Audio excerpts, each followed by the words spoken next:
Assalamualaikum teman-teman, bunda-bunda, mama-mama yang ada di rumah. Jadi hari ini aku mau sharing hal-hal yang aku alami setelah melahirkan anak pertama aku. Jadi anak pertama aku itu sebenarnya sekarang umurnya udah 3 tahun. Cuman aku tuh pengen, aku emang bukan bidan, bukan dokter kandungan, tapi sesuai pengalaman aku pun juga dulu banyak belajar dari pengalaman teman-teman aku. Karena dulu saat aku kebingungan, selain aku cari di Google atau di media sosial, aku juga tanya-tanya sama teman-teman aku yang udah pengalaman. Aku sekarang mau sharing pengalaman aku setelah aku lahiran waktu itu. Nah, karena aku suka lupa-lupa, jadi udah aku catat nih apa-apa aja ya, jadi nanti aku sambil baca.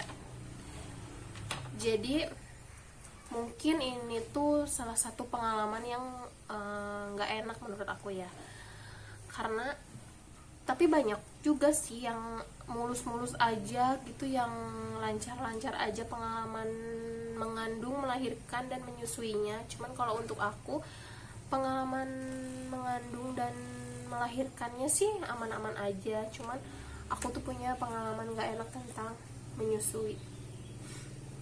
Aku mengalami banyak struggle saat menyusui anak aku. Apalagi waktu itu kan aku seorang ibu baru. Yang salah dari aku tuh, jadi waktu hamil aku tuh cuman fokus sama lahiran, gimana caranya lahiran normal, gimana caranya ngeden, latihan pernafasan biar nanti nafasnya panjang saat ngeden, gimana biar minim trauma, biar minim sakit, lahirannya cepet. Nah, aku cuman pelajari fokus sama itu. Aku nggak pelajari tentang nanti setelah lahiran nih gimana anaknya, atau harus gimana caranya menyusui. Aku nggak belajar tentang itu. Memang usaha aku belajar dan memahami ilmu tentang lahiran itu emang gak sia-sia. Aku lahiran cukup cepat dan cukup lancar, karena kandungan itu udah aman buat dilahirin itu di usia 37 minggu. Dan aku itu melahirkan anak aku tuh di usia 37 minggu lebih 2 hari. Pas banget gitu, maksudnya untungnya itu nggak kurang gitu, tapi cuma lebih 2 hari dan nggak kelamaan juga, karena biasanya kan karena namanya ibu baru ya suka pengen cepet-cepet gitu anaknya keluar. Nah, dan aku itu udah ngerasain kontraksi itu dari jam 5 subuh. Jam 5 subuh itu aku udah ngerasain kontraksi, itu udah kontraksi yang teratur 5 menit sekali. Nah, jam 8 aku udah ada cek ke dokter. Aku udah ceritain sih ada di birth vlog 3 tahun yang lalu, tapi aku mau jelasin lagi di sini. Jadi aku tuh jam 5 pagi udah kontraksi, udah teratur 5 menit sekali, dan aku jam 8 pagi aku memutuskan buat pergi ke bidan untuk cek. Nah, jarak dari rumah aku ke bidan itu sekitar 1 km. Aku naik motor ke sana. Pas di sana dicek baru bukaan 1. Udah gitu bidan nyuruh aku balik lagi aja, karena katanya kalau baru anak pertama suka lama tuh. Nah, aku pun pulang lagi jam 8 itu tuh, pulang lagi ke rumah. Nah, dari jam 8 dipulang lagi ke rumah ke itu tuh sampai jam 12 siang aku terus aja nambah sakit, dan nambah jarak kontraksinya juga makin sering. Mertua dan suami aku udah nyuruh aku buat ayo kita ke bidan aja sekarang. Cuman aku nggak mau, takutnya disuruh balik lagi. Udah aja nanti aja gitu, kalau aku udah nggak kuat banget. Soalnya kata bidannya kalau aku udah nggak kuat banget baru aku pergi ke sana lagi. Nah, di situ aku ya udahlah, nanti aja nungguin udah nggak kuat. Nah, jam 12 siang udah bener-bener nggak kuat tuh, tapi aku takut disuruh balik lagi. Ya udah, sambil ngulur waktu kita jalan kaki, sedangkan itu kontraksi udah teratur, udah mepet. Kalau sekarang ngebayangin untung itu brojol di jalan.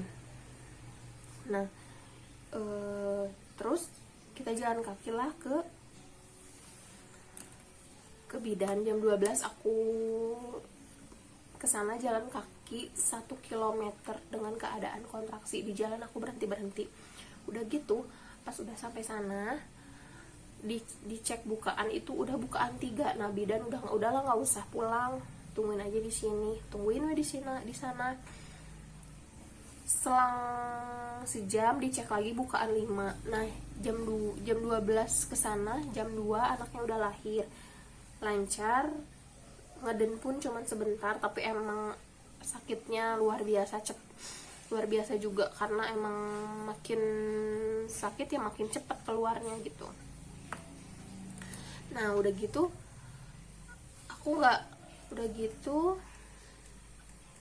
lumayan cepet lah ya untuk seorang untuk anak pertama, untuk ngelahirin anak pertama itu mulai jam 5 subuh, jam 2 siang udah lahiran, itu udah lumayan cepet banget. Nah tapi ternyata sekarang dramanya baru dimulai. Setelah beres lahiran tuh aku ngerasa perut aku masih kontraksi. Loh kok masih kayak masih mau ngeluarin gitu. Tapi ternyata katanya itu wajar, karena selama ini nanti tuh ada pengecilan rahim juga, dan darah kotor yang tersisa kan masih keluar. Jadi kayak mens gitu kan, kita kalau mens juga ngeluarinnya sakit kan. Nah itu juga sama, apalagi ini kan ada lendir-lendir selaput-selaputnya gitu di perut. Nah udah gitu hari pertama menyusui nih, aku masih nginep di bidan. Pas malamnya itu setelah lahiran nginep, anakku nangis dan aku biarin aja karena ngantuk ya, namanya udah lahiran, badan itu capek pasti. Pokoknya nggak karuan deh, perut juga kan katanya selama 40 hari juga udah masih kayak bara gitu di dalam perut. Nah udah gitu hari pertama anakku nangis, ternyata pagi-pagi udah penuh air, dia pipis mungkin sama buang air besar, dan aku nggak tahu. Dia nangis, aku biarin aja, aku kira ya wajar, namanya bayi ya nangis gitu. Ternyata kan dia nyusu, namanya anak. Aku tuh nggak kepikiran bahwa nanti tuh akan begadang, dan saat aku hamil tuh nggak ada yang ngingetin siap-siap ya nanti begadang gitu, nggak ada. Jadi aku tuh nggak kepikiran begadang gitu waktu habis lahiran tuh. Kebayanglah kondisi orang lahiran tuh gimana ya, badan pasti nggak enak banget, butuh dipijit, butuh istirahat banyak. Tapi nggak bisa, karena bayi yang aku lahirkan, anak aku nih, hidup dia tuh ada di tangan aku, di tangan ibunya gitu. Nah drama baru dimulai karena aku nggak persiapan nih tentang begadang, menyusui, gimana perawatan pasca lahiran. Aku sama sekali nggak kebayang saat itu. Aku pun nggak kepikiran buat searching atau apa gitu, karena lemah aja gitu, badan aku lemah. Nah jadi pas aku ngantuk, anak aku bangun. Emang aku nggak biasa begadang, jadi tapi menurut aku sih untuk orang yang udah biasa begadang pun, kalau misalkan habis lahiran nggak akan kuat deh begadang. Soalnya kita tuh butuh istirahat, karena lahiran tuh setelah lahiran tuh badan tuh kan kayak apa ya, ditulangin tulang yang dipatahin bersamaan gitu kan, urat-urat tuh pada putus gitu. Nah hari pertama, hari kedua, ketiga aku kaget tentang begadang itu. Sampai hari ketiga, hari berikutnya puting aku lecet, hari-hari berikutnya puting aku mulai lecet. Aku sebagai ibu yang baru gitu pasti kaku banget, gendong aja kaku. Jadi pelekatan bayi saat menyusui pun nggak pas gitu, yang itu yang mengakibatkan lecet sampai berdarah-darah gitu. pokoknya nggak kuat banget. Jadi kalau pas nyusuin tuh awalnya tuh sakit banget. Kalau lecet ya sebenarnya sih kalau emang kalian pelekatannya benar pasti nggak akan lecet. Jadi kalian harus cari ilmu tentang pelekatan saat menyusui, itu penting banget menurut aku. Terus akhirnya aku kebingungan lah, aku nyerah karena aku nggak kuat nyusuin anak aku dengan puting lecet. Tapi namanya orang tua dulu katanya susuin aja nanti juga sembuh sendiri gitu. Tapi menurut aku nggak bisa, ini pun ada darahnya, nggak mungkin aku kasih ke anak aku. Gimana kalau darahnya keminum sama anak aku? Nggak bisa, aku nyerah. Akhirnya aku nyuruh suami aku beli pompa ASI yang manual aja dulu, soalnya ya bukan buat jangka panjang gitu, ini selama puting aku lecet aja. Ternyata beli merek Detut itu, beli merek itu pompa yang manual, kayak pompa manual itu yang zaman dulu banget gitu, yang karet, tahu kan, yang kayak trompet terus belakangnya balon karet. Nah kayak gitu, itu sakit banget. Udah makan payudara kita gede, bengkak, banyak, penuh sama ASI, sakit banget. Dan air susu pun keluarnya sedikit-sedikit. Makanya di situ udah gimana nih, nggak bisa aku sakit pakai ini juga. Akhirnya aku mikir, kebetulan teman aku posting, dia juga baru lahiran, dia ngejual pompa ASI elektrik yang ekonomis gitu. Karena dia udah punya, terus ada yang ngasih kado. Akhirnya daripada nggak kepake, dia jual murah ke aku. Di situ aku chat dia, tapi harus banget dikirim sekarang. Itu malam-malam jam 7 aku cepet-cepet ke dia, minta cepet-cepet dikirim pakai Gojek, please banget itu mah, karena nggak kuat gitu. Aku nggak tahu nih malam ini saat anak aku bangun aku harus gimana nih, aku nggak kuat buat nyusuin langsung gitu. Makanya langsung aku WA dia, makasih buat Wina, pompa ASI yang aku beli dari kamu bermanfaat banget. Nah aku beli itu, mereknya apa ya, lupa, ada deh nanti aku. Itu murah dan berfungsi dengan baik juga, double pompa juga gitu, jadi kita bisa langsung sekalian dua-duanya di pompa gitu. Nah setelah itu akhirnya aku pompa ASI aku, dan aku kasih pakai botol. Tadinya aku udah tahu nih, aku udah pernah baca juga kalau misalkan mau lebih baik gitu ngasih air susu perah itu, ASI perah itu ke bayi itu jangan pakai botol, tapi pakai cup feeder, sendok atau apalah itu. Tapi itu tuh ribet banget, lama, apalagi saat malam-malam saat kita ngantuk begadang, aku nggak sanggup gitu. Udah gitu akhirnya aku kasih anak aku pakai botol. Nah beberapa minggu sambil aku sembuhin lecet aku, itu aku nggak obatin ya lecetnya, aku cuman pakai minyak zaitun aja biar nggak kering gitu. Akhirnya udah mulai sembuh tuh lecet. Aku coba mau DBF lagi, mau nyusuin anak aku langsung lagi, dan ternyata apa, anak aku bingung puting guys.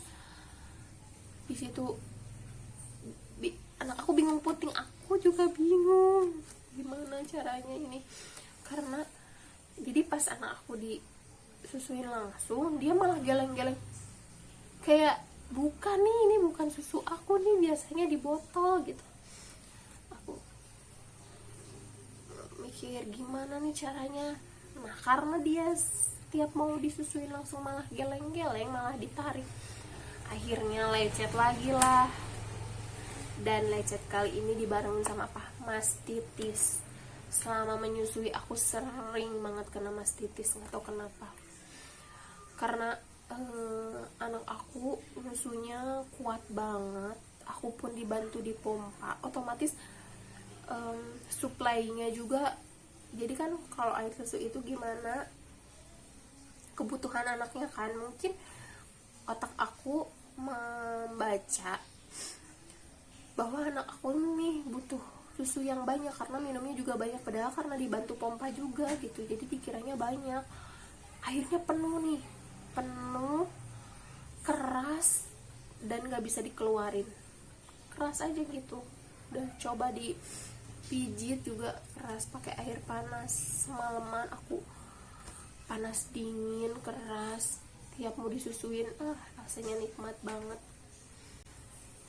Tapi beberapa kali aku terkena mastitis itu masih bisa diatasi karena aku terus pijit, terus apa namanya, aku kompres biar cepet keluar gitu, bersihin areanya, dan besoknya gitu jadi cuman terjadi semalam gitu. Nah terus yang parah, aku pernah ngalamin mastitis dibarengi sama salurannya tersumbat, dan salurannya tersumbat jadi kayak berbentuk jerawat gitu. Nah yang berbentuk jerawat itu kalau disusuin sama anak sakit banget. Makanya kita harus kalau misalnya habis nyusu ini jangan langsung ditutup gitu, dibersihin lagi sampai benar-benar bersih. Sebelum nyusuin dibersihin dulu, sesudah nyusuin dibersihin dulu, jangan sampai itu yang ngebuat salurannya itu tersumbat gitu. Kalau dari yang aku baca, akhirnya aku pergi ke bidan karena setelah beberapa kali mastitis panas dingin itu aku nggak kuat, aku pergi ke bidan. Aku tanya sama bidan dipijit biar keluar, katanya ya udah pijit aja di rumah sekali ya, rutinin dipijit, jangan sampai keras gitu. Terus dikasih juga salep buat yang jadi jerawatnya itu, dikasih salepnya itu jadi bening, kayak bening agak kental gitu. Itu juga kayak buat obat sariawan juga bisa, soalnya nggak apa-apa dipakai dikeminum sama bayi, misalnya kita olesin terus nanti bayi mau nyusu, sedangkan itu kan baru diobatin, nggak apa-apa katanya. Akhirnya pakai itu, alhamdulillah beberapa hari kemudian tuh udah sembuh. Nah jadi selama aku beres lahiran itu, karena aku nggak ada ilmunya, keluarga sih support ya, suami support, mertua support, karena aku waktu lahiran dibantu mertua aku support. Cuman yang namanya apa sih, orang tua zaman dulu kadang bertentangan gitu sama kita sekarang yang emang udah tahu ilmunya di media sosial, banyak yang share juga gitu, kadang bertentangan. Nah itu tuh drama-drama itu tuh yang ngebuat aku jadi baby blues. Aku ngerasa bisa nggak sih aku pergi aja gitu, tinggalin anak ini, nggak mau nyusuin, aku pengen tinggalin, bisa nggak sih pakai botol aja, bisa nggak sih pakai susu formula aja. Aku sampai berpikiran kayak gitu. Setiap menjelang maghrib aku nangis, ngerasa sedih banget. Nggak tahu kenapa tiap maghrib aja. Kalau siang sih biasa aja, udah mungkin kalau maghrib kan suasananya juga sendu gitu ya, aku sedih aja gitu, nangis. Aku ngerasa aku nggak mau nih ada anak ini. Makanya aku nggak heran sih kalau emang ada yang mungkin sampai ngebunuh anaknya karena dia mungkin terkena baby blues gitu, terus nggak ada yang support dia gitu, jadi nggak ada yang nenangin, ngasih pengertian gitu. Karena bener aku waktu itu aku mau pergi aja, nggak mau nyusuin anak ini, aku nggak mau, udah kasih pompa aja, aku pengen pergi dulu sebentar, boleh nggak, ninggalin anak ini boleh nggak gitu. Nggak tahu kenapa, kasihan juga sih sebenarnya kalau, tapi aku masih inget, aku bingung kalau misalkan aku tinggalin dia, kan makannya cuma ada di aku gitu, nggak bisa digantiin sama siapa-siapa. Makanya aku masih inget itu ya, jadi aku cuma bisa nangis aja itu selama sekitar 2 mingguan mungkin dari lahiran sampai 40 harian lah aku masih, bahkan saat begadang pun aku marah-marah sama anak aku, tidur capek mama mama ibu capek tidur sampai greget. Untung aja ya itu aku masih waras. Kalau gimana kalau kelepasan, amit-amit ya. Pokoknya aku sampai kesel gitu, greget sama anak aku, kenapa sih nggak tidur, aku ngantuk. Soalnya sampai kan aku tuh pompa ASI aku tuh, terus aku kena botolin. Nah pas aku nyusuin anak aku pakai botol sambil tidur, ketiduran dong, itu botolnya ke pinggir sini udah basah kemana-mana. Untung gak kena mata, gak kena hidung. Gimana sok coba kalau kemana-mana, amit banget ya. Gitulah tapi masa-masa itu berlalu setelah aku bisa nyusuin sambil tidur dan anak aku mulai besar. Saat anak aku mulai besar, otomatis mulut dia juga makin besar.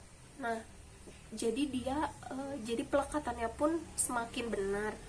Setelah semakin benar, aku nggak ada tuh lecet, nggak ada lagi lecet, nggak ada lagi mastitis sih kadang-kadang aku masih suka ada, karena terlalu banyak juga suplainya asinya. Jadi aku pun malah takut minum asi booster loh, karena takut air susunya makin banyak. Terus aku tuh udah enak tuh karena anak aku makin besar, pelekatannya bener, aku bisa nyusuin sambil tiduran. Jadi kalau misalkan malam anak aku bangun, aku tinggal kasihin aja, kasih susu aku aja gitu, aku juga sambil tidur.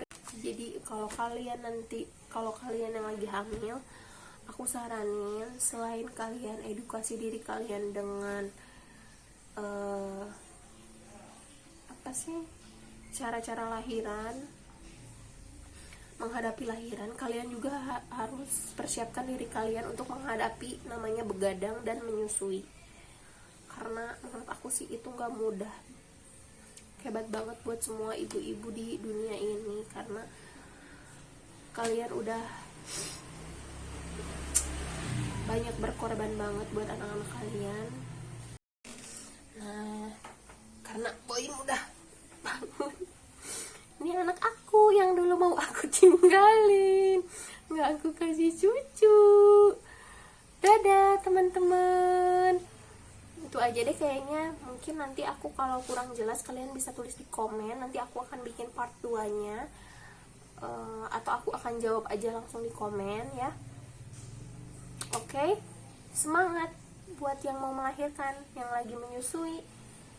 Semangat, kalian hebat. Tutup. Wassalamualaikum warahmatullahi wabarakatuh. Dadah. Jangan lupa jajak dan komen.